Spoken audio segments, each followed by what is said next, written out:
ओझर शाळा जी आहे त्याच्या परिसरामध्ये आजूबाजूला एक भीषण आग लागलेली आहे आणि तुम्ही धावत अगदी अतिशय तत्परतेने आपल्याला कळल्यानुसार इथे पोहोचलेला आहात, आटोकाट प्रयत्न केलात, काय सांगाल?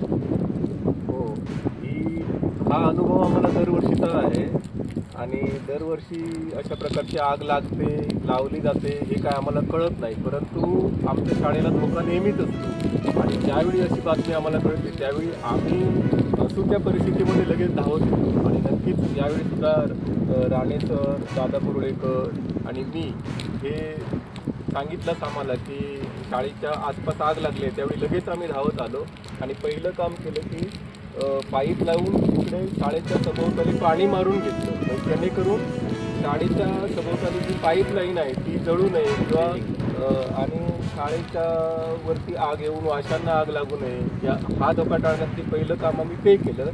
आता जेवढं शक्य होईल तेवढं बघतो कसं काय चालू आहे. सध्याचं स्वरूप बघता ही भीषण आग म्हणता येईल का? भीषण म्हणता येईल, कारण बरीचशी सभोवताली पसरलेली आग आहे, गवत खूप इकडे वाढतं त्यामुळे ही भीषणच आग आहे आणि ही धोकादायक आहे, कारण आता ही पक्षी खूप उडत आहेत बघा त्याच्या आकाशामध्ये. याचं कारण की त्या आगीच्या भक्ष्यस्थानी बरेचसे पक्षी म्हणा किंवा प्राणी सरपटणारे पडतात आणि त्यांची घरटी असतात ती सुद्धा उद्ध्वस्त होतात आणि त्यामुळे असे मग पक्षी म्हणा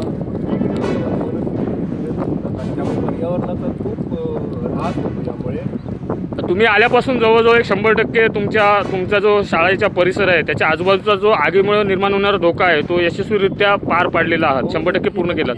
नक्की शाळेसाठी आता धोका नाही आहे, आज आटोक्यात झालेली आहे. आम्ही पाणी सभोवताली मारून घेतलेलं आहे आणि त्यामुळे आज आता शाळेच्या सभोवताली येणार नाही.